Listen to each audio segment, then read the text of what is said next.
Hey guys, what's up? It's 412 Sports Cards here today, coming back with another video for you. And today I'm doing a recommended video by a subscriber. TZ, you can probably see him in some of my comments, asked me to do a video talking about basketball sets that are a little bit more slept on. Not your Prizm Optic Select, but stuff like Hoops, Revolution, Court Kings, Chronicles. And today I'm going to be going through those for you. Now I'm going to preface this discussion here today by saying that I don't think any of these are as good of sets to be in as Prizm Optic Select. I think that those are the ones that I would like to be holding personally long term. Particularly if you're someone who's worried about overprinting in the modern era. I think that the way that that's probably going to happen, and it looks like it could be happening, is through the introduction of more and more new brands. So I would stay closer to those tried and true brands. I will say these are four notable brands amongst like the others, if you will, the not Prizm Optic Select. If you're on a budget though, or you're just interested in grade and flip game, some of these are great choices for you. So let's get into it. I don't necessarily have cards of these sets because I don't really collect them, but first up, Hoops. These are literally might be my only two Hoops cards. I bought them in a dime bin at my LCS for fun, but they're kind of cool. But anyways, it's the first set that comes out every year, and I like that. However, it's kind of a product that Panini has typically produced a ton of. I mean, we're talking retail SKUs that if we think back to, a year ago, they couldn't get Hoops off the shelves at those Targets and Walmarts no matter how hard they tried. And it also had hobby formats, hobby boxes coming about 200 cards to a box. Definitely the lower end product of Panini. So, production has been really, really high. So that is kind of concerning. The supply of rookies is really high, so I would keep that in mind. However, it does mean the rookies are cheap. The cards, which kind of brings me into like the grade and flip discussion, they're cheap. You can get a base Zion for like $20, which is not terrible at all. Base Zion, $20, that's about as cheap as it gets, right? And I will say this, that although the card stock is so thin, you look at this, we got that one blue corner down there. We got all white corners on the other 7. So when you're buying these raw, corners are often the big issue. They're not going to be chipping as much because it's white. They could be dinged, but they won't really chip because it's white. And you don't have as many of the surface problems you have with a chrome stock card. I think grading is pretty easy on these. I haven't graded myself, so take that for what you will. But when you're talking about a base Zion, you can buy for $20, sell PSA 10 for 175, 150.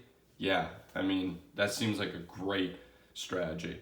Not my favorite personally, but good for those on a budget. Good grade and flip potential, and let us not forget that it has been a set that's been around as long as Prizm has, so it has that longevity that some of these others don't. Next, we're going to move into Revolution. I literally think Revolution is just a better Hoops. Same type of idea. We're talking about paper cards in the hobby that's dominated by these chrome, but it's more sturdy stock. The photography often of the rookies is kind of cooler. And it's much more rare. Hobby boxes, instead of having 200 cards, are going to have 40 cards. 50 rookies in the set, base set of 150. So with inserts and all, you got to rip kind of about 4 boxes to expect to get every base card. Whereas with Hoops, you only need like 1 to 1.5 to 2. So it's a lot more rare in that sense. Plus, no retail, none of that. So supply is a lot lower. As far as grade and flip goes, the front corners, I don't have any with me right now, I'm sorry to show, but I'll pull up a picture for you. The front corners are colored, but in my experience, the back corners are always what you're worried about more, and 3 of the 4 back there are the white gray, kind of like this, you know, how it's like white on the top and how this corner is like gray. Kind of like that. But I mean, the color corners aren't a huge issue because the stock is so much higher quality. I bought Luka's a little back and I sent them off for grading. I bought LeBron's a little back, sent them off for grading. I was pretty pleased with how they were coming in raw off eBay, which can often be a crapshoot and, you know, usually a pretty bad condition buying raw on eBay. But, I mean, some of those came in well enough, obviously, that I sent them off. The margins are massive still. I mean, LeBron's, 2018 Revolution LeBron's, raw for like $10 now. PSA 10ing 175, like that's absurd. I mean, that, hoping some of mine come back soon as 10s, that's all I'm saying, because the margins are absolutely massive on those. One knock, the design's kind of loud, very, very extravagant. It's not for everyone, but if you like it and you enjoy it, and you kind of understand and enjoy the fact that they're more rare than like hoops base cards, I think it's a really fun set to have. I kind of enjoy having cards that are more rare and kind of respecting that, and it makes them special to me. I mean, I guess kind of gonna interject here, I guess, before I get any further down the line, is that you shouldn't be buying cards you like.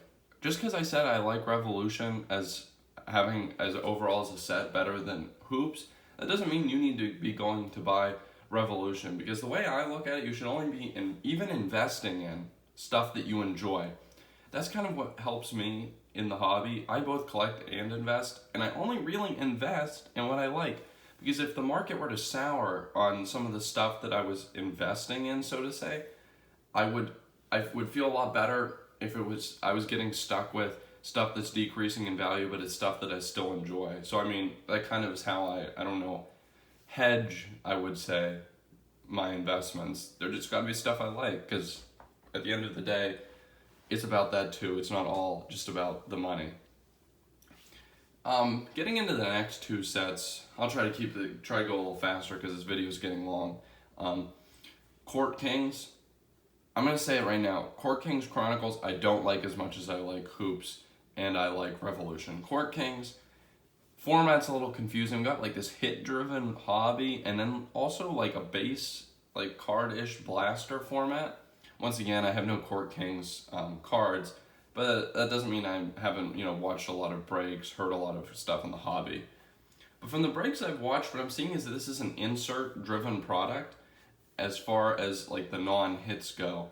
That's kind of concerning to me, because when I think about cards that have lasting value or grade and flip value, I usually think of iconic base cards that there are a lot of, base cards you see on Instagram, Facebook, whatever communities you're in, at your LCS that you're pulling from packs yourself. Recognizability is important, and I don't think Court Kings has a ton of that because of how few just simple base cards there are. And some of the inserts are rare, but I've always been skeptical of inserts given that they've performed very poorly in recent times compared to base cards in the marketplace. Everything's kind of gone up recently, but the rate at which inserts have risen is way, way lower, and they also started a lot lower. I just worry, I know stuff like My House Silver or My House Hollows and Optic have been hot, but I mean, I just worry people are going to lose the excitement with these inserts, and I would rather just be in regular formatting cards. I think the level 4s are cool in Court Kings, but they're really rare, so I don't know if I would be willing to honestly spend the money on them.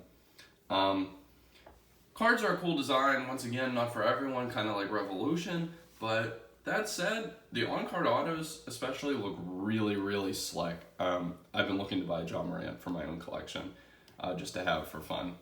But next one, final one, Chronicles. Chronicles is my least favorite of the bunch. I know it might be a hot take. I'm avoiding it like crazy.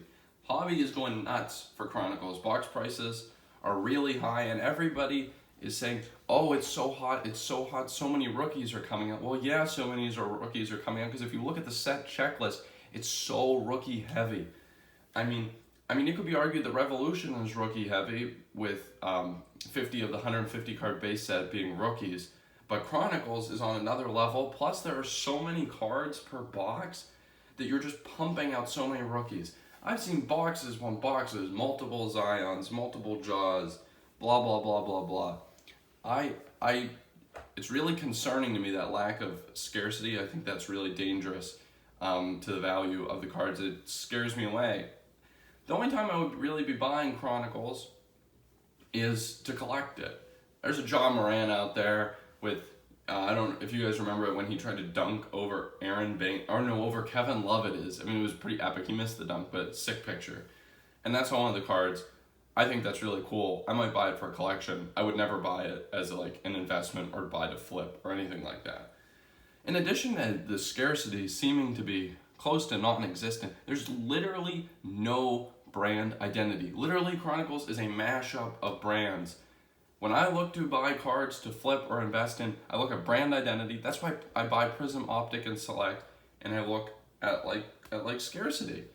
And I think there's no scarcity, and I think there's no brand identity. Those are my two personal barometers. Because it doesn't really pass either of those tests, I would just pass on it. But that's just me. If you're purely a collector and you like it, obviously go for it. Anyways, this is my thoughts kind of on these 4 sets. I mean, I know I don't own any of these cards, but I really hope that you guys can still appreciate the insights I have, because I do absorb a lot of hobby content and kind of process it and come up with my own opinions. Anyways, I'll catch you next time. If you wouldn't mind just dropping a like, it would really, really help me out for getting my videos more views, because that really means a lot to me. So thank you, and I'll catch you next time.